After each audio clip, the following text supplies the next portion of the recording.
தமிழ்நாட்டில் பல மாநாடுகள் நடந்திருக்கு. எல்லா மாநாட்டுக்கும் போலீஸ் இந்த மாதிரி கேள்வி கேட்டு இந்த மாதிரி பதில் சொல்லி அப்புறம் தான் கொடுத்துருக்காங்களா? அவங்க கொடுக்கலைன்னா தான் அது ஒரு பெரிய இஷ்யூ ஆகுமே தவிர அவங்க கொடுக்காத இருக்கிறதுக்கான காரணம் வேலிடான ரீசன்ஸ் இருக்கணும். ஆக்சுவலாக இந்த மாநாடு நல்லபடி நடந்து முடியணுன்றது விஜய் கவலைப்படுறதோட போலீஸ் கவலைப்படுறது. இப்போ விஜய் மாநாட்டுக்கு ஏதாவது பிரச்சனை பண்ணா விஜய் கோர்ட்டுக்கு போறதுக்கான வாய்ப்பு இருக்கு. இந்த கட்சியை பொறுத்த மட்டும் விஜய் தான் சார் அதோட பலம். மற்ற யார் வந்தாலும் அது ஒன்றும் சூரியனுக்கு பக்கத்தில் டார்ச் லைட் மாதிரி தான். அதெல்லாம் ஃப்ரெஷ்ஷாக இறங்குற ஒரு விஜய் இந்த மாதிரியான பழைய அழுத்து போன முகங்களை சேர்க்க வேண்டிய அவசியம் இல்லை. இந்த அணிகள் பிரிய திமுக அவருக்கு அது பலமாக தான் முடியும். மீண்டும் திமுக வருவதற்கான ஒரு வாய்ப்பு தான் ஏற்படும். பெட்டர் ஆப்ஷன் தனியாக போய் தன்னுடைய ஸ்ட்ரென்த்தை இந்த எலெக்ஷனை பரிசோதிச்சு பார்த்துடணும். அப்போ திமுக தாங்கிறீங்க 2026 திமுக. இந்த வீடியோவை உங்களுக்கு வழங்குபவர்கள் பேசஸ் பே, secure digital payments with multiple features and great success rate. வணக்கம் நேயர்களே, இன்றைய OH தமிழ் உரையாடலில் நம்மோடு மூத்த பத்திரிகையாளர் திரு பிரியன் அவர்கள். அவரை அன்போடு வரவேற்கிறோம். சார் வணக்கம். வணக்கம் சார். தமிழக வெற்றி கழகத்தினுடைய மாநாடு, அந்த கட்சியினுடைய முதல் மாநாடு, கட்சியினுடைய பெயர் அறிவித்து கொடி அறிவிப்பு, இதற்கெல்லாம் பிறகு ஒரு எதிர்பார்ப்பு. அவரே சொல்றாரு, அந்த கொடி அறிமுகத்தின் போதே கூட என்ன கொள்கைகள், கோட்பாடுகள், கொடிக்கான விளக்கம், எல்லா கேள்விகளும் பதிலளிக்கக்கூடிய ஒரு மாநாடு அப்படின்னு விஜய் சொல்லியிருக்கிறாரு. ஆனால் அந்த மாநாடு அவர்கள் சொல்லுகின்ற அந்த தேதியில் நடக்குமா நடக்காதாங்கிற ஒரு கேள்வியும் இருக்கு.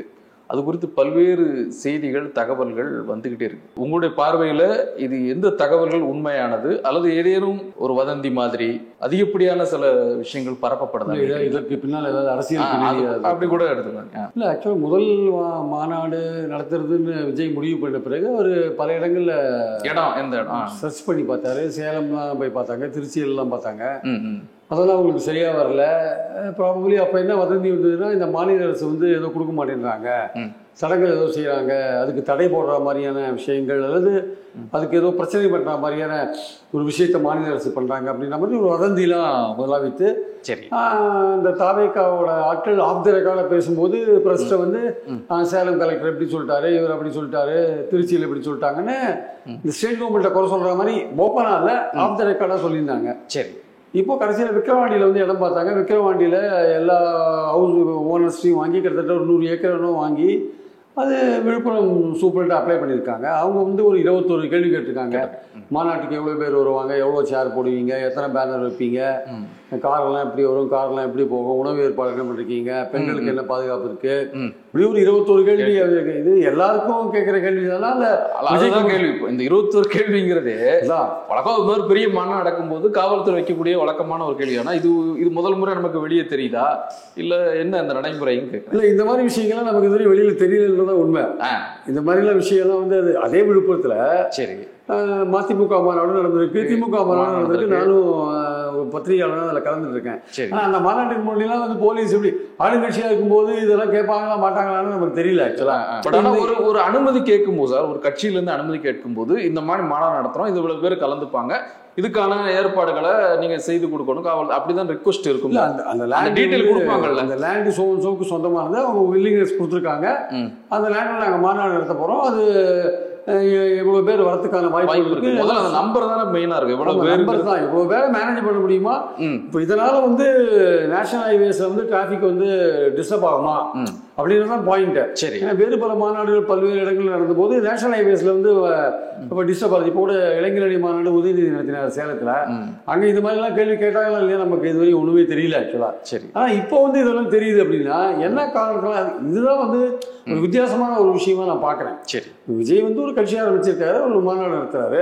ஆனா இந்த மாதிரி இதுக்கு முன்னாடி தமிழ்நாட்டில் பல மாநாடுகள் நடந்திருக்கு. எல்லா மாநாட்டுக்கும் போலீஸ் இந்த மாதிரி கேள்வி கேட்டு இந்த மாதிரி பதில் சொல்லி அப்புறம் தான் கொடுத்துருக்காங்களா அப்படின்ற ஒரு கேள்வி இயல்பாக எழுது இல்லையா? அந்த கேள்விக்கு ஆன்சர் இது தெரியல ஆக்சுவலா. ஆனா விஜய்க்கு இந்த கேள்வி எழுப்பப்பட்டிருக்கிறது அவர்கள் கட்சியினர் மத்தியில் என்னடா நமக்கு எல்லா இடத்துலயும் ஏதோ பிரச்சனை பண்ணிட்டே இருக்காங்களே அப்படின்னு என்ன சொல்லுதான். இது ஒரு வழக்கமான கேள்விதான், இது நாங்க இதுக்கு ரொட்டீனா பதில கொடுத்தா நாங்க அனுமதி கொடுத்துட்டு போவோம் அப்படின்னு போலீஸ் தரப்புல சொல்லக்கூடும். அவங்க ரிஜெக்ட் பண்றதுக்கான வாய்ப்புகள் ரொம்ப ரொம்ப குறைவு. இருந்தாலும் இந்த கேள்வி எழுப்பின விஷயங்கள் இருக்கு இல்லையா, இது தேவையில்லாம ஒரு ஆங்ஸைட்டியை கிளப்புற மாதிரியான ஒரு விஷயமா நம்ம பார்க்கறோம். நம்ம இது ஒரு நேருக்கு நேராகவே கேட்டுருக்கலாம். இப்போ ஒரு கேட்குறாங்கன்னா நீங்களே சொல்லுங்க அப்படின்னு சொல்லி 1-to-1 விஷயம் வந்து ஒரு வெளியே இந்த கேள்விகள் எழுப்பப்பட்டுங்கிற போது ஒரு சந்தேகத்தை எழுப்புத மாதிரி இருக்கான்னு கேட்குறேன். அதாவது இந்த விஜய் மாநாட்டுக்கு வந்து ஏற்கனவே சேலத்துல திருச்சியில இடம் கொடுக்கலன்ற மாதிரியான ஒரு வதந்தி இருக்குல்ல, இடம் கொடுக்கறதுக்கான ஒரு சிக்கலை உண்டு பண்ணாங்க அப்படின்ற மாதிரியான விஷயங்கள் இருக்குல்ல. சரி, அது இருக்கிறதுனால இந்த விஜய் மாநாட்டை மீடியா க்ளோஸா ஃபாலோ பண்றதுனால இந்த விஷயங்கள்லாம் வெளில வருதா அப்படின்ற ஒரு எண்ணம் இருக்கு. போலீஸ் டெய்லி பார்த்து சார் விஜய் மாநாட்டுக்கு பர்மிஷன் கொடுத்துருக்கீங்களா அப்படின்னு கேட்டுட்டே இருந்தீங்கன்னா, இல்லைங்க நாங்க ஒரு 21 கேள்வி கேட்டிருக்கோம் அப்படின்னு அவங்க சொல்லுவாங்க. ஒரு 5 நாள் டைம் கொடுத்துருக்கோம் சொன்ன பிறகு. ஆமா, இது மற்ற மாநாடுலாம் வந்து இதெல்லாம் அது யூஸ்வலா கிடைக்கும் அப்படின்னு விட்டுருவாங்க. இது விஜய் மாநாட்டுக்கு ஏற்கனவே 2 இடத்துல பார்த்து கிடைக்காதனால சரி இங்கேயும் வந்து கிடைக்கிறது பிரச்சனை இருக்குமா, போலீஸ் டிலே பண்ணுவான். இல்ல, அதாவது அல்டிமேட்டா போலீஸ் டிலே பண்றது கவர்மெண்ட் டிலே பண்றது, கவர்மெண்ட் டிலே பண்றது ஆளுங்கட்சியோட பிரஷர் காரணமா பண்றது. அப்ப ஆளுங்கட்சிக்கு வந்து விஜய் அரசியல்ல வருது இல்ல கட்சி ஆரம்பிக்கிறது அவங்களுக்கு ஏதாவது பிரச்சனையா இருக்கா, எல்லாமே ஒரு டாட்ல கனெக்ட் பண்ண வேண்டிய விஷயமா இருக்கு எல்லாமே.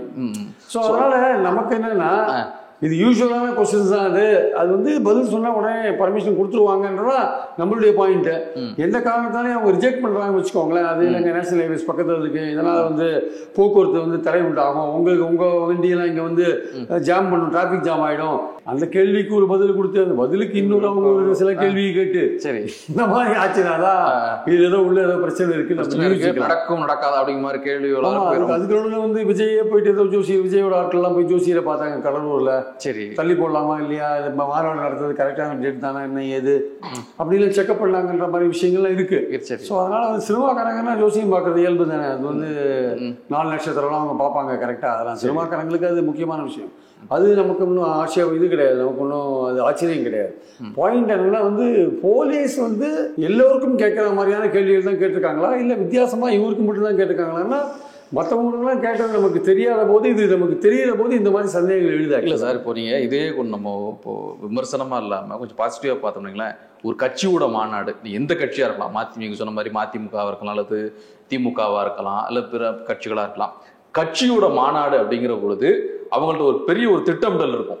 இந்த மாநாடு கூடுதோம், இந்த மாநாடு நோக்கம் என்ன, ஒவ்வொரு பகுதியில இருந்தும் அல்லது ஒவ்வொரு மாவட்டத்தில இருந்தும் எத்தனை பேர் வரணும் அப்படிங்கிறது அவங்க ஒரு திட்டமிட்டு இவ்வளவு பேர் வரப்போறாங்கன்னு சொல்லி தான் மாநாடு நடத்துவாங்க. ஆனா ஒரு விஜய் அப்படிங்கிற பொழுது முதல் மாநாடு, அவர் நமக்கு தெரியும் மற்ற நடிகர்கள் மாதிரி இல்ல, லட்சக்கணக்கான ரசிகர்கள் அவர்கள் இருக்கிறாங்க. அவரே நினைத்தாலும் கட்டுப்படுத்த முடியாத அளவுல ஒரு சூழல்லாம் இருக்குது. ஆனா முதல் மாநாடா இருக்கும்போது நம்ம தலைவரை வந்து நேரா பார்க்கணும், கட்சி தொடங்கக்கூடிய ஒரு தொடங்கி முதல் மாநாட்டை நடத்துறாரு, அந்த இடத்துல நம்ம இருக்கணும்னு ரசிகர்கள் வெறிகொண்டு வரும்போது அதை கட்டுப்படுத்த முடியுமா, என்ன திட்டம் வச்சிருக்கீங்க, என்ன ஏது அப்படின்னு காவல்துறை கேள்வி எழுப்புறதுல நியாயம் இருக்குன்னு மாதிரி எனக்கு தோணுது. இல்லை, அவங்க கேள்வி எழுப்புறது நியாயம் இருக்குது சார். கண்டிப்பாக ஒரு பெரிய ஒரு கூட்டம் கூடும்போது சில ஏதாவது ஒரு விபத்து நடந்து வச்சுக்கோங்களேன், அப்புறம் போலீஸ் தான் எல்லாருமே குறை சொல்லதான் சொல்கிறேன். அதனால அவங்க வந்து இப்போது உதாரணமாக பார்த்தீங்கன்னா வந்து ஒரு சிட் ஃபண்டு இல்லை இந்த மாதிரி விஷயங்கள், ஈவன் வந்து தாசில்தார் ஆஃபீஸில் ஏதோ உணவு கொடுக்குறாங்க, ஏதோ ஹெல்ப்புக்கு அசிஸ்டன்ஸ் கொடுக்குறாங்க, கேஷ் கொடுக்குறாங்க, வெள்ள நிவாரணம் கொடுக்குறாங்கன்ற போதெல்லாம் எம்ஜிஆர் நகரில் ஏகப்பட்ட பேர் கூட்டி நிறைய பேர் இறந்து போகிறாங்க. அதே மாதிரி இப்போ ஈஸ்ட் கோஸ்ட் ரோடில் வந்து ஒரு மாதிரி ஒரு கூட்டம் கூடி ஒரு மியூசிக் ஷோக்குன்னு நினைக்கிறேன், ஒரு கூட்டம் கூடி பெரிய பிரச்சனையெல்லாம் ஆச்சு. ஆக்சுவலாக பெண்கள் எல்லாம் வந்து பாலியல் சீண்டர்கள்லாம் நடந்து பெரிய விஷயங்கள்லாம் ஆச்சு. ஸோ எது எப்படி நடக்கும், ஒரு கூட்டம் மாபா சேரும் பொழுது அது டிராஃபிக் ஜாம்ன்றது ஒரு சைடு எஃபெக்ட் தான். ஆனால் அதுக்கு மேலே அங்கே கலந்து கொள்ளுகிற மனிதர்களுக்கே வந்து சஃபோகேஷனில் வந்து மூச்சு முட்டி ஏதாவது ஆச்சுன்னா என்ன பண்ண முடியும் சொல்லுங்க. ஸோ இந்த மாதிரி வாய்ப்புகள்லாம் நார்த் இந்தியாவில் இப்போ வந்து ஒரு சாமியார் வந்து ஒரு கூட்டத்தை கூட்டினாரு. அவங்க வந்து அந்த கூட்டத்தை கூட்டி முடிக்கும் போது எவ்வளோ பேர் வந்து அந்த கூட்டத்தில் கலையும் போது எவ்வளோ பேர் ரசிகை செத்து போனாங்க ஆக்சுவலாக வந்து. ஸோ இது மாதிரிலாம் இருக்கும் பொழுது ஒரு கூட்டம் சேரும் பொழுது அதுக்கான ஒரு முறையான அதை ரெகுலேட் பண்ணுறதுக்கு முறையான ஒரு ப்ரொசீஜர் வந்து போலீஸ்ல இருக்கு. ஒரு அதாவது எஸ்ஓபின்னு சொல்லுவாங்க, ஸ்டாண்டிங் ஆப்ரேட்டிங் ப்ரொசீஜர்னு எஸ்ஓபின்னு ஒன்று இருக்கு. அந்த எஸ்ஓபியில் இருக்கிற எல்லா கண்டிஷனையும் கடைபிடிச்சாதான் அனுமதி கொடுப்பாங்க. அதனால அந்த 21 கண்டிஷன்ஸ்ன்றது எஸ்ஓபியில் இருக்கு, அதனால தான் கொடுத்துருக்காங்க ஆக்சுவலா. ஸோ அந்த கேள்வியை கொடுத்துருக்காங்க. அவங்க ஒழுங்கான முறையான பதில் சொன்னாங்கன்னா கன்வின்ஸ் ஆகி, ஆனால் அப்படி கன்வின்ஸ் ஆனா கூட அவங்களே எதிர்பாராத அளவுக்கு அவங்க சொன்ன கூட்டத்தை விட டபுள் மடங்கு கூட்டம் வரதுக்கான வாய்ப்போ, இல்லை அவங்க சொன்ன வாகனங்கள் எண்ணிக்கையோட அதிகமான எண்ணிக்கைகள் வர வாய்ப்போ, இல்லை எதிர்பாராத விதமாக டிராபிக் ஜாம் ஆகிற வாய்ப்போ, எல்லா வித வாய்ப்பும் நம்ம இருக்கிறத நம்ம மறுக்க முடியாது. அப்போ போலீஸ் அந்த இடத்துல திறமையா வந்து அதெல்லாம் ரெகுலேட் பண்ண வேண்டிய அவசியம் இருக்கு. நீங்க தான் கொஞ்சம் முன்னாடி சொன்னீங்க இந்த கேள்விகள் மற்றவங்க கேட்கப்பட்டுச்சா, இங்க கேட்கும்போது சந்தேகம் வருது. இது வந்து மற்ற மாநாட்டுக்கெல்லாம், மற்ற கட்சிக்காரங்க நடத்த மாநாட்டுக்கெல்லாம், இல்லை ஆளுங்கட்சி நடத்துற மாநாட்டுக்கு அந்த டிஃபரன்ஸ் கேட்கிறேன். இப்ப நீங்க அவர்கள் அனுபவம் வாய்ந்தவர்கள் சார், அவர் அனுபவம் வாய்ந்தவர்கள், அரசியல் இத மாதிரி பல மாநாட நடத்தினவங்க, அந்த அனுபவம் இருக்குது. இவர்களை பொறுத்தளவுல நீங்க பாத்தீங்கன்னா அதிகபட்சம் இவங்க நடத்தினதுங்கிறது வந்து பனையூர்ல அந்த கல்வி உதவித்தொகை, அதுவும் லிமிடெட். அந்த நீங்க சொன்ன மாதிரி போக்குவரத்து பிரச்சனை மட்டும் தான் அந்த இடத்துல ஏற்படுது. ஏன்னா மாணவர்கள் மட்டும் மாணவருடைய பெற்றோர்கள் அவ்வளவுதான், ரசிகர்கள் பெரிய கூட்டத்துக்கு அங்க அனுமதி இல்லை. ஸோ அது அந்த அளவில் முடிச்சிடும். ஆனா இது அப்படி இல்லை, மாவட்ட வரை எல்லாரும் திரண்டு வாங்கன்னு சொல்லுகின்ற பொழுது அந்த ஒரு பிரச்சனை இருக்கும்போது காவல்துறை யோசிக்கிறதுல என்ன தப்புன்னு கேட்கிறேன். காவல்துறை யோசிக்கிறதுல ஒன்றும் தவறு சொல்லல சார். இங்க பிரச்சனையே என்னன்னா, விஜய்க்கு பல இடங்கள்ல வந்து மாநாடு நடத்த இடம் தேடி அது கிடைக்கலன்ற ஒரு வதந்தி இருக்கிறப்போ கடைசியா கிடைச்ச ஒரு இடத்துலயும் வந்து போலீஸ் வந்து இந்த மாதிரி கண்டிஷன்ஸ் போட்டு அந்த கண்டிஷன்ஸ் வெளிப்படையா எல்லாருக்கும் தெரியாத மாதிரியான விஷயங்கள்லாம் நடக்கும்போது, அப்ப வேறு பல கட்சிகள் பல மாநாடுகள் நடந்த போது இந்த மாதிரி எல்லாம் ஒரு விஷயங்கள் நமக்கு தெரியாதையே போயிடுத்து, இதெல்லாம் போலீஸ்காரங்க கேட்பாங்களா அப்படின்ற மாதிரியான எண்ணம் இருக்குல்ல. அப்ப அதெல்லாம் வந்து காது காது வச்ச மாதிரி நடந்து போச்சு. இது ஏன் வெளியில வருது? அப்போ போலீஸ் இதையே வெளியில விடுறாங்க, இல்ல கட்சிக்காரங்க வெளியில விடுறாங்க. அவங்களுக்கு தான் லெட்டர் வந்திருக்கு, அவங்களோட பிரசிடென்ட் சொல்லலாம் இல்லையா, இது மாதிரி வந்திருக்குன்னு சொல்லலாம் இல்லையா. அப்போ இது ஒரு பேசுபொருளா ஆயிட்டு இருக்கு இல்லையா. இந்த பேசுபொருளா ஆயிட்டு இருக்கிற விஷயம் ஏன் விஜய் மாநாடு மட்டும் இப்படி பேசுபொருளா ஆயிட்டு இருக்குன்ற ஒரு கேள்வி இயல்பா எழுது இல்லையா. அந்த கேள்வி எழுத யாராலும் தடுக்க முடியாது. அப்போ இதுக்கு பின்னாடிதான் ஏதாவது அரசியல் பின்னணி இருக்கா அப்படின்ற ஒரு விஷயத்த நம்ம பார்க்க வேண்டிய அவசியம் இருக்கு. அதனால வந்து இந்த கேள்வி எழுப்புறது போலீஸ் தரப்புல நியாயமான விஷயங்கள் தான். பதில் சொல்ல வேண்டியது விஜய் தரப்போட கடமையா இருக்கு. ஆனால் இவங்க பதில் சொல்ல, அவங்க கேள்வி கேட்கறது, இவங்க பதில் சொல்றது எல்லாமே வந்து அவங்க பர்மிஷன் கூட கொடுக்கலாம் வச்சுக்கோங்க. எல்லாமே வந்து எதிர்பார்த்தபடியே அது சொன்னபடியே நடக்கும்போது அதெல்லாம் சொல்ல முடியாது. எவ்வளவு கூட்டம் வரும், அது எப்படி போகும், என்ன ஏது, அதெல்லாம் நமக்கு சொல்ல முடியாது. நீங்க சொல்ற மாதிரி விஜய்க்கு வந்து லட்சக்கணக்கான ரசிகர்கள் இருக்காங்க. நாங்க எதிர்பார்த்தது 1 லட்சம் தான் சார், திடீர்னு 2 லட்சம் பேர் வந்துட்டாங்க வச்சுக்கோங்க. அதை மேனேஜ் பண்றதுக்கான இது அங்க போலீஸ் அங்க இருக்கணும்ல, இன்ஃப்ராஸ்ட்ரக்சர் அங்க இருக்கணும்ல, வர வண்டிகளை திருப்பி விடணும், பல பிரச்சனைகள் இருக்குல்ல. ஏன்னா சென்னை திருச்சி நேஷனல் ஹைவேஸ்ல போக்குவரத்து அஃபெக்ட் ஆனா என்டையர்லி வந்து ஒரு லைஃப் லைனே அஃபெக்ட் ஆகுது இல்லையா உங்களுக்கு. சோ அதனால வந்து கண்டிப்பாக வந்து போலீஸ் வந்து இதை வந்து முன்ஜாக்கிரதையாக பல விஷயங்கள் கேட்கறாங்க. ஆனால் கேட்டு பர்மிஷன் கொடுத்து இதெல்லாம் வெளிப்படையா தெரிஞ்சு நடக்கிற போது நமக்கு இயல்பாக எழுதுகிற கேள்வி இதுதான் மற்ற மாநாட்டுக்கு இப்படிதான் நடக்குதா இல்லையான்ற ஒரு கேள்வி எழுகிறது உண்மை. ஆனா மத்த மாநாட்டுக்கு இது மாதிரிதான் நடந்திருக்கணும், நடக்காத இருக்கிறதுக்கான வாய்ப்பு இல்லை, நடந்திருக்கணும். அது வெளியில தெரியாம இயல்பாவே நடந்திருக்கணும், அவ்வளவுதான். இது வெளியில தெரியுது அப்படின்னா நீங்க கூர்ந்து கவனிக்கிறதுல நீங்க பார்வையிடுறது இப்ப நடந்து கூடிய விஷயங்கள், மாவட்ட ஆட்சித்தலைவர் பேசுவது அல்லது காவல்துறை சார்பாக பேசுவது அல்லது இது மாதிரி கேள்விகள் கேட்பது, இதெல்லாம் பார்க்கும் பொழுது உங்க பார்வையில இந்த மாநாடு நடந்துரும் அப்படின்னு நினைக்கிறீங்களா, இல்ல தள்ளி போவதோ அல்லது கேள்விகள் கேட்டு விளக்கம் சரியா எங்களுக்கு கிடைக்கல, அது தெளிவு பெற்ற பிறகுதான் நாங்க அதுக்கான அனுமதி அந்த மாதிரி நடக்கும்னு நினைக்கிறீங்களா, எப்படி கணிக்கிறீங்க? இல்ல அவங்க கேட்கிற கண்டிஷன்ஸ்லாம் ஒத்துட்டு இவங்க பதில் சொன்னாங்கன்னா மாநாடுக்கு பர்மிஷன் கொடுத்துருவாங்க. அதுல ஒண்ணு எனக்கு ஒன்றும் பிரச்சனை இருக்கிற மாதிரி தெரியல. அவங்க கொடுக்கலைன்னா தான் வந்து அது ஒரு பெரிய இஷ்யூ ஆகுமே தவிர அவங்க கொடுக்காத இருக்கிறதுக்கான காரணம் வந்து வேலிடான ரீசன்ஸ் இருக்கணும். ஆக்சுவலா நீங்க இந்த இடம் உங்களுக்கு சௌரியப்படாதுங்க, இது நேஷனல் ஹைவேஸ் பக்கத்துல இருக்கு, இதுல வந்து டிராபிக் ஜாம் ஆயிட்டுனா ஒரு என்டையர் டிராபிக்கும் சென்னை வரையும் அஃபெக்ட் ஆயிடும், அதனால வந்து நான் கொடுக்க முடியாது அப்படின்னு அவங்க சொன்னாங்கன்னா அதுல ஏதாவது உண்மையிலேயே நியாயம் இருக்கிற பட்சத்துல நம்ம அதை ஏற்றுக்க முடியும். ஆனா வேற ஏதாவது காரணங்கள் சொல்லி இல்லை இந்த மாநாடு நீங்கள் சொல்கிற கூட்டத்தை மேனேஜ் பண்ண முடியாது இல்லை அப்படின்னு சொல்கிறதுக்கான வாய்ப்பு இல்லை. ஏன்னா இப்போலாம் உங்களுக்கு ஒரு ஊர்வலம் போகிறதுக்கே போலீஸ் நார்மலாக பர்மிஷன் கொடுக்குறது இல்லைங்க. ஆர்எஸ்எஸ் ஊர்வலமே வச்சுக்கோங்களேன், இப்போ பிள்ளையார் சதுர்த்தி ஊர்வலமே வச்சுக்கோங்க, எதுக்குமே வந்து பிள்ளையார் செலவு வைக்கிறதுக்கே கூட வச்சுக்கோங்கன்னா பல விஷயமான பிரச்சனைகள் அதில் இருக்கு. ஆர்எஸ்எஸ் ஊர்வலம் கூட ஒவ்வொருத்தரையும் என்ன பண்ணுறாங்க, நீதிமன்றம் போய் தான் பர்மிஷன் வாங்குறாங்க. அதே மாதிரி பல மாநாடுகள் பல பொதுக்கூட்டங்கள் எல்லாமே கோர்ட்டில் போய் தான் வந்து, ஏன்னா எடுத்த உடனே போலீஸ் இப்போ கொடுக்கறது இல்லை, அது பல காரணங்களுக்காக கொடுக்குறதுல வச்சுக்கோங்க. எதுக்கெல்லாம் ரொம்ப நம்ம வந்து கோர்ட்டில் போய் அவங்க வாங்கிட்டு வரட்டும், அதுக்கப்புறம் கொடுத்துக்கலாம், கோர்ட்டோட டைரக்ஷன் படி கொடுத்துக்கலாம். இப்போ விஜய் மாநாட்டுக்கு ஏதாவது பிரச்சனை பண்ணால் விஜய் கோர்ட்டுக்கு போகிறதுக்கான வாய்ப்பு இருக்கு. கோர்ட்டில் வந்து அவங்க நீங்கள் இது நியாயமான ஒரு கட்சியுடைய ஒரு ஜனநாயக நாட்டில் ஒரு கட்சியுடைய இயல்பான ஒரு நடவடிக்கை தான் இந்த மாநாடு. அதுக்கு நீங்க தடை போடுறதுன்றது வந்து நிச்சயமா அது ஜனநாயக நாட்டில் ஏற்றுக்கொள்ள முடியாத ஒரு விஷயம்.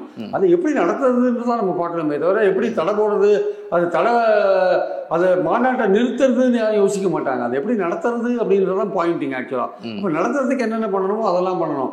போலீஸ் ஏதாவது சில காரணங்கள் சொல்லி இல்லைங்க முடியாதுங்கன்னு சொன்னாங்கன்னா அது கோர்ட்டில் போயிட்டு நாங்கள் இது மாதிரிலாம் பதில் சொல்லியிருக்கோம், எங்களுக்கு பர்மிஷன் கொடுக்க மாட்டேங்கிறாங்கன்னு சொன்னா அதில் சார் இந்த அரசியல் பின்புலம் இல்லை அரசியல் பின்னாடி இந்த மாதிரி விஷயங்கள் தாண்டி நான் காவல்துறை தன்னோட கண்ட்ரோல் அல்லது தங்கள் எல்லைக்குட்ட பகுதியில் இதை வேண்டாம் தட்டி கழிச்சிடலாம் அப்படிங்கிற மாதிரி தான் நினைக்கிறாங்களா? நீங்க சொன்னீங்களா இப்போ திருச்சி அங்க ஒரு இல்லை, அவங்க அனுமதி இல்லை, அடுத்து இன்னொரு இடம் முயற்சி பண்றாங்க, அங்க இல்லை, இப்போ இங்க இந்த கேள்வி அப்படின்னா தங்கள் எல்லைக்கு உட்பட்ட பகுதியில எதுக்குங்க வம்பு அப்படிங்கிற மாதிரி அந்த மாதிரி எதுவும் இருக்குதா? அந்த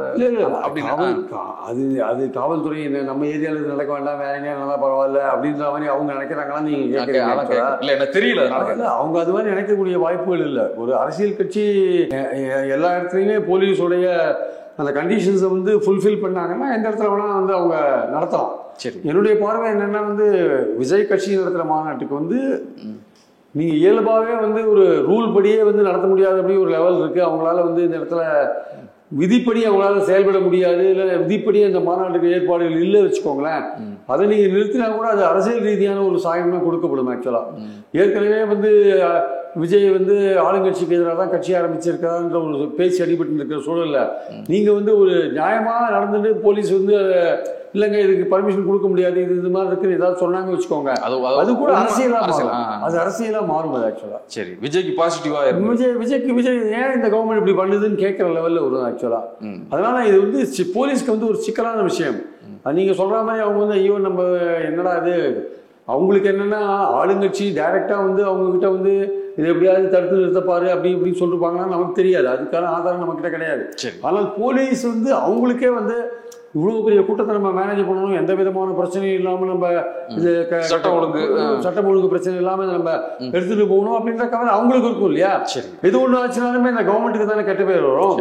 ஸோ அதனால அவங்களுக்கு இயல்பாக ஒரு கவலை இருக்கும். இந்த மாநாடு வந்து நல்லபடி நடந்து முடியணுன்றது விஜய் கவலைப்படுறதோட போலீஸ் கவலைப்படுறது. ஏன்னா அவங்களுக்கு வந்து போலீஸ் ஏதாவது இனபிஷியண்டா போலீஸ் இருந்து இங்க ஏதாவது ஒரு அசம்பாவிதம் நடந்து வச்சுக்கோங்களேன், அது வந்து இந்த கவர்மெண்ட்டை தான் பிரதிபலிக்கும். ஆக்சுவலா இந்த கவர்மெண்ட் வந்து அப்போ கவர்மெண்ட் பேர்லாம் குற்றச்சாட்டு வரும், நீங்க அதை சரியா மேனேஜ் பண்ணல, போலீஸ் சரியா மேனேஜ் பண்ணல.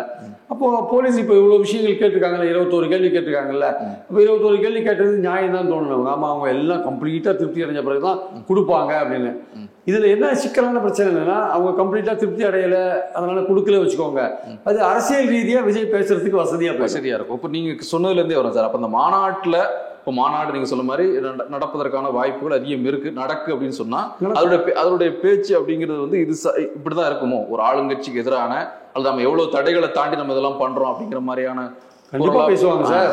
நம்ம அங்க யாரும் ட்ரை பண்ணோம், இங்க இடம் ட்ரை பண்ணோம், நம்ம மாநாட்டை தடுப்பதற்கான பல முயற்சிகள் நடந்தன, அதையெல்லாம் தாண்டி நாம் மக்கள் சக்தியால் நாம் வெற்றி பெற்று இருக்கோமே. விஜய் பேசினாலும் பேசுவார், சொல்ல முடியாது. இதெல்லாம் வந்து அரசியல் தானே சார், அரசியல் இதெல்லாம் சகஜம் தானே இதெல்லாம். அதனால நாங்க இவ்வளவு பல தடைகளை தாண்டி இந்த மாநாட்டை நடத்துகிறோம் அப்படின்னு அவங்க பேசுறதுக்கான வாய்ப்புகள் ஆச்சரியம் இது முன்பே பேசுவாங்க. அதை தாண்டி சார் மாநாட்டுக்குள்ள அடுத்து நீங்க ஏதாவது கேள்விப்படுறீங்களா அல்லது நீங்கள் விசாரித்த அளவுல அந்த மாநாட்டுல மற்ற கட்சிகள் இருந்து ஏதேனும் முக்கியமான தலைவர்கள் அந்த விஜய் கட்சியில சேருவதற்கான எதுவும் வாய்ப்புகள் இருக்குதா? நான் வந்து அரசியல் கட்சிகள் ஏற்கனவே இருக்கக்கூடிய தலைவர்கள் ஒண்ணு, இன்னொன்று திரையில் இருக்கக்கூடிய பிரபலங்கள் இவர் கட்சியில் இணைவதற்கான வாய்ப்பு, அந்த மாதிரி எதுவும் மாநாட்டம் நடக்கிற வாய்ப்பு இருக்குன்னு நினைக்கிறேன். இல்லை அதாவது இப்போ இவர் விஜய் கட்சியில் அவங்க சேருவாங்க, இவங்க சேருவாங்க, பாஜகலேருந்து பழைய மந்திரிகள்லாம் வருவாங்க, அதிமுகலேருந்து பழைய மந்திரிகள் வருவாங்க, திமுகலேருந்து சில பேர் வருவாங்கன்ட்டு பல வதந்திகள் வந்துட்டு நம்ம பார்க்குறோம். நம்ம சரி நடிகை ரோஜா கூட விஜய் கட்சியில சேருவான்னு ஒரு வதந்தி வந்திருக்கு. அவரு அந்த அம்மா வேற ஏதோ கட்சியில அவங்க வயசு அரசியல் பண்ணலையே, அவங்க தமிழ்நாட்டில் இந்த கட்சியில சேருவாங்கன்னு கூட ஒரு குஷ்பு கூட சேருவாங்கன்னு வயது வந்திருக்கு. சரி, ஸோ பாயிண்ட் அது இல்லை. பாயிண்ட் என்னன்னா வந்து விஜய் வந்து ஒரு புதுசா கட்சி ஆரம்பிக்கிறார். ஸோ ஒரு பிராண்ட் நியூவா ஒரு ஃப்ரெஷ் ஃபோர்ஸா வந்திருக்காரு. அவர் இந்த மாதிரி ஏற்கனவே பல கட்சிகள்ல அடிபட்ட மிதிப்பட்ட உரைப்பட்ட ஊழல் குற்றச்சாட்டுக்கு ஆளான ஆட்களை எடுத்துட்டு வச்சுக்கோங்களேன், இவருக்கு தான் கெட்ட பேர் வரும். சார் நம்ம என்ன சொன்னா இப்போ ஒரு கட்சி ஒரு புதுசா ஒண்ணு தொடங்கி வரும் போது அந்த மாதிரி நீங்க சொல்ற குற்றச்சாட்டுக்கு ஆளாகாத ஆனா அதிருப்தி அடைந்து இருப்பாங்கல்ல, ஒரு கட்சி மீது தனக்கான ஒரு அங்கீகாரம் கிடைக்கல, இவ்வளவு உழைச்சிருக்கிறோம், நமக்கு கட்சி வந்து நம்ம ரெகனைஸ் பண்ணல, நம்மளை வந்து சரியான பொசிஷன் பண்ணல, நமக்கு ஒரு பொசிஷன் கொடுக்கல, அப்படிப்பட்டவர்கள் அதிருப்தி அடைஞ்சு இது ஒரு பெரிய தலைவர் யாராவது வரும் பொழுது அது ஒரு பலமா மாறும்ல. இல்ல அனுபவம் வாய்ந்த தலைவர்கள் இந்த கட்சியை பொறுத்த மட்டும் விஜய் தான் சார் அதோட பலம். மற்ற யார் வந்தாலும் அது ஒன்றும் சூரியனுக்கு பக்கத்துல டார்ச் லைட் மாதிரி தான், அதெல்லாம் அவர் தான் அது. சரி, அவர் தான் அதுக்கு ஓட் கேட்சரும் அவர் தான் அந்த முகமே அவராக தான் இருக்காரு. அவர் ஒரு பாப்புலர் நடிகராக இருக்காரு, செல்வாக்கு மிக்கவராக இருக்காரு, அது நம்ம மறுக்கவே முடியாது. அப்படியே வந்தா கூட ஒன்றும் அவர் வந்து எடுத்த உடனே அவங்களெல்லாம் சேர்க்க வேண்டிய அவசியம் இல்லை. ரெண்டாவது எடுத்த உடனே மற்றவங்கலாம் எதுக்கு அங்கே போகணும்? ஆக்சுவலாக அவரோட செல்வாக்கு என்னன்னே தெரியாது, விஜயோட செல்வாக்கு என்னன்னு தெரியாது. அவர் இந்த எலெக்ஷன்ல நின்று ஒரு ப்ரூவ் பண்ணாதான் அவருக்கு என்ன செல்வாக்குன்னு தெரியும். இவங்க அங்கே போயிட்டு அவர் ஒண்ணுமே இல்லை, எலெக்ஷன்ல தோற்று போயிட்டாரு வச்சுக்கோங்களேன், அப்புறம் போனதும் பிரயோஜனம் தான் போயிடும். ஏற்கனவே வரவங்க வந்து பல கட்சிகள் இருந்துட்டு திருப்தி இல்லாம தான் இந்த கட்சிக்கு வருவாங்க. இப்போ இங்க போய் அவங்களுக்கு திருப்தி இல்லை என்ன பண்றது? இங்க நமக்கு தெரிஞ்ச வரையும் இது கிட்டத்தட்ட ஒரு ஒன் மேன் ஷோ மாதிரி தான் போயிட்டு இருக்கு விஜய் கட்சி. இது வரையும் ஒரு ஒன் மேன் ஷோமா அந்த புஷி ஆனந்த் தான் அவர் தெரியாதே தவிர அந்த கட்சிக்குள்ள ஏதாவது ஒரு செயற்குழு மாதிரி இருக்கா, பொதுக்குழு மாதிரி இருக்கா, இன்னும் அந்த ஷேப் அதுக்கு வந்துருத்தா இல்லையான்னு தெரியல. இன்னொரு சிங்கிள் மேன் பார்ட்டி மாதிரி அவர் தான், விஜய் தான் வந்து எல்லாத்தையும் தீர்மானிக்கிறவருக்கு. அவர் எந்த பத்திரிகையாளர் சந்திப்பையும் அவர் நடத்துறதும் கிடையாது, அவர் பாட்டுக்கு கூட்டம் நடத்துற அவர் பாட்டுக்கு போயிட்டே இருக்காரு. அது புஷி ஆனந்த் தான் எல்லாருக்குமே தெரிஞ்சிருக்கு. இப்போ ஸ்போக்ஸ் பர்சன் ஒரு 4-5 பேரை போட்டிருக்காங்க, அவங்க சில பேர் பேசுறாங்க. மற்றபடி ஒரு ஜனநாயக ரீதியிலான அமைப்பு அங்க இருக்கா இல்லையா நமக்கு எக்ஸாக்டா நமக்கு தெரிய வரல. சோ இந்த வேற கட்சியிலே நாங்க போய் சேர்றவங்க இவருடைய செல்வாக்கு என்னன்னு தெரியாம வெயிட் பண்ணி பார்க்கலாம். இவர் முதல் எலெக்ஷன் சந்திக்கிட்டு 26 அதுக்கப்புறம் சேரலாம்னு கூட என்ன அந்த மாதிரி ஒரு பிரபலமானவர்களோ பெரிய தலைவர்களோ அன்னைக்கு மாநாட்டில் சேர்றதுக்கான வாய்ப்பு இல்லைங்கிறீங்க? இல்லை, அது உடனடியாக அன்னைக்கே சேருவாங்கன்னு சொல்ல முடியாது. அதுக்கப்புறம் கூட சேரத்துக்கான வாய்ப்பு இருக்கு. என்னுடைய பாயிண்ட் என்னன்னா, அது யார் சேர்ந்தாலுமே அது விஜயோட ஒன் மேன் ஷோவா தான் இருக்கும். ஆக்சுவலா அது வேற யார் சேர்ந்தாலுமே அது வந்து பெரிய அவருக்கு கூடுதல் பலம் கொடுக்குற மாதிரிலாம் வந்து பெரிய பெரிய தலைவர்கள் எல்லாம் போய் அங்கே போய் சேர போறது இல்லை. திமுக இருக்கிற அதிருப்தியாளர்களோ அதிமுக இருக்கிற பெரிய தலைவர்களோ யாருமே சேர போறாங்க. எல்லாருக்குமே விஜயுடைய கட்சிக்கு என்ன செல்வாக்கு இருக்குன்னு யாருக்குமே தெரியாது. முதல்ல அந்த மாநாட்டுக்கு என்ன கூட்டம் வரும், எல்லா ரசிகர்களும் வருவாங்களா, விஜய் ரசிகர்கள் பல்வேறு கட்சிகள் இருக்காங்க, எல்லாரும் வருவாங்களா சொல்ல முடியாது. அவருடைய அரசியல் அவர் ரசிகர்கள் எல்லாருக்கும் பிடிச்சிருக்கா இல்லையான்றது ஒரு கேள்வி. ஸோ இந்த மாதிரிலாம் இருக்கும்போது அவருடைய செல்வாக்கு என்னன்னு தெரியாத போது டக்குனு யாரும் போய் இமிடியேட்டா சேருவாங்களா? சேர்ந்தா ஒரு நடிகருடைய கட்சியில போய் நீங்க சேர்றீங்க வச்சுக்கோங்க, அது வந்து நிச்சயமா எடுத்த உடனே நீங்க அங்க வந்து பழி செய்ய முடியாது. அங்க நீங்க வந்து ஒரு உங்களுக்கான வாய்ப்புகள் அங்க எவ்வளவு தூரம் இருக்குன்னு சொல்ல முடியாது. உங்களுக்கு முன்னாடியே அங்க பல ரசிகர்கள் எல்லாம் இருக்கலாம், ரசிகர்கள் மன்ற தலைவர்கள் எல்லாம் இருக்கலாம், அவங்களுக்கான வாய்ப்புகள் எல்லாம் கொடுக்க வேண்டியிருக்கும். அதனால நீங்க புதுசா அங்க போய் சேரும்போது உங்களுக்கான முக்கியத்துவம்ன்றது கொஞ்சம் பின்னாடி போகும். அவர் வந்து அவருக்கும் வந்து ஒரு மக்கள் முன்னாடி ஒரு எந்த விதமான ஊழல் குற்றச்சாட்டுக்கும் ஆளாகிற ஒரு ஃப்ரெஷ்ஷா வந்து ஒரு பாலிடிக்ஸ் இறங்குற போது இந்த மாதிரி பழைய ஆட்கள் நிறைய பேர் சேர்த்துட்டாங்கன்னா அவங்க முகங்கள் வந்து அந்த கட்சிக்கு வந்து ஒரு பெரிய அளவுக்கு உதவுறதுக்கான வாய்ப்புகளே கிடையாது. ஸோ ஒரு ஃப்ரெஷ்ஷா இறங்குற ஒரு விஜய் வந்து இந்த மாதிரியான பழைய அழுத்து போன முகங்கள் வந்து சேர்க்க வேண்டிய அவசியம் இல்லைன்றது என்னுடைய கருத்து. நிறைவா சார், இப்போ ஒரு புதிய சக்தி அல்லது ஒரு புதிய வரவு தமிழக அரசியல்ல வந்துருச்சு, மாநாடு நடத்த போறாங்க, அடுத்த கட்டத்தை நோக்கி நகர்றாங்க. இன்னும் கிட்டத்தட்ட ஒரு 2 ஆண்டுகள் இருக்கு. பேரவை தேர்தலாம் அவங்க 2026 அப்படிங்கிறது தான் அவங்க வைக்கக்கூடிய முக்கியமான விஷயமா இருக்குது. எங்களுக்கு நாடாளுமன்ற தேர்தலோ மற்ற தேர்தலோ இடைத்தேர்தல்களோ அல்லது பஞ்சாயத்து தேர்தல் எதுவுமே இல்லை. நாங்கள் எங்களுடைய நோக்கம் வந்து 2026 அதை நோக்கி பயணம் பண்ண போகிறோம், அதுக்கான ஏற்பாடுகள் அப்படின்னு தெளிவாக சொல்கிறாங்க. ஸோ இந்த ஒரு புதிய சக்தி, ஒரு புதிய வரவு வருகின்ற பொழுது சில பார்வையாளர்கள், உங்களை போன்றவர்கள் அல்லது உங்களை போன்ற தொடர்ந்து அரசியல் விமர்சகர்களாக இருக்கக்கூடியவர் சொல்கிற ஒரு விஷயம், புதிய சக்தி வந்தாலும் கூட பெரிய அளவுல எழுச்சி பெற முடியாது, தமிழ்நாடு அரசியல் அப்படிதான் இருக்குது. இவர்கள் வருவதே வந்து இப்போ இருக்கின்ற ஆளுங்கட்சிக்கு திமுகவிற்கு ஒரு நல்ல வாய்ப்பா தான், மீண்டும் அவர்கள் ஆட்சிக்கு வருவதற்கான ஒரு வாய்ப்பா தான் இருக்கும். ஏன்னா சக்திகள் பிரியுது ஒவ்வொன்றாக. எதிர்கட்சி ஒரு அதிமுக ஒரு அணி ஆகும், பாஜக ஒரு அணி, அல்லது பாமக உள்ளிட்ட பாஜக பாமக இவங்கெல்லாம் சேர்ந்து இந்த அணிகள் பிரிய திமுகவிற்கு அது பலமா தான் முடியும். மீண்டும் திமுகவிற்கான ஒரு வாய்ப்பு தான் ஏற்படும்னு ஒரு பார்வை இருக்குது. அந்த பார்வை சரியா? இப்போ கடந்த பார்லிமெண்ட் எலெக்ஷனே எடுத்துக்கோங்களேன், திமுக வந்து ஒரு 46% ஓட்டோ இன்னும் வாங்கியிருக்கு. அது ஒரு 6% ஒன்று கம்மியாச்சு, 53லேருந்து இறங்கிட்டாங்க. 45% ஓட்டோ இன்னும் வாங்கியிருக்காங்க. அதிமுக ஒரு 20%, 65% ஆச்சு. இவங்க பாஜக கூட்டணி ஒரு 18% ஆச்சு, 83% ஆச்சு. இவர் வந்து சீமான் ஒரு 8% ஆச்சு, அது ஒரு 91% ஆச்சு. ஸோ ஏற்கனவே இருக்கிற கட்சிகள் வந்து ஒரு 91%, மற்ற இண்டிபெண்டன்ட்லாம் சேர்த்து ஒரு 5-6% வச்சுக்கோங்க. இந்த 91% வாக்கு ஏற்கனவே ஒரு சில கட்சிகள்கிட்ட இருக்கு இப்போ இருக்கிற நிலைமையில. மீதி இருக்கிறது 9% ஓட்டு தான் இருக்கு. அப்போ மற்ற கட்சிகள்லேருந்து அவருக்கு கொஞ்சம் பிரிஞ்சு வந்தால் தான் அவருக்கு ஓட் பேங்க் சேரும். இப்போ அவருடைய ரசிகர்கள் வேற வேற கட்சிக்கு தான் ஓட்டு போட்டு இருக்காங்க. அவங்க எல்லாம் பிரிஞ்சு வந்து இவருக்கு ஓட்டு போடணும்ல. அப்ப எந்தெந்த கட்சியில இருந்து பிரிஞ்சு வருவாங்க அப்படின்னு பார்த்தா வாக்களிக்காத இருக்கிறவங்க இருக்கு, அந்த தனி இருக்குல்ல, அந்த புதுசா வந்தா யாரா பாத்துக்கலாம் அப்படி இருக்கிற ஒரு குரூப் இருக்கு சார். அப்படி இருக்கிற ஒரு குரூப் இருக்கு. இருக்கிற கட்சி வாங்கின ஓட்டுல எவ்வளவு விஜய் ஓட்டு அது இருக்குல்ல. உதாரணமா சீமான்ட்ட இளைஞர்கள் இருக்காங்க, விஜய்ட்டையும் இளைஞர்கள் இருக்காங்க. ரெண்டு பேரோட ஓட்டு ஓவர்லாப் ஆகிறதுக்கான வாய்ப்பு இருக்கு. ஒரு 3-4% ரெண்டு பேருக்கு ஒரே மாதிரியான ஓட்டு இருக்கு. இந்த சீமானுக்கு நான் 3-4% குறையறதுக்கான வாய்ப்பு கூட இருக்கு. தனியா போனா அந்த ஓட் பேங்க் அங்க போறதுக்கான வாய்ப்பு இருக்கு. அதிமுக இளைஞர்கள் ரொம்ப குறைவா தான் இருக்காங்க, எல்லாம் வயசானவங்க தான் இருக்காங்க.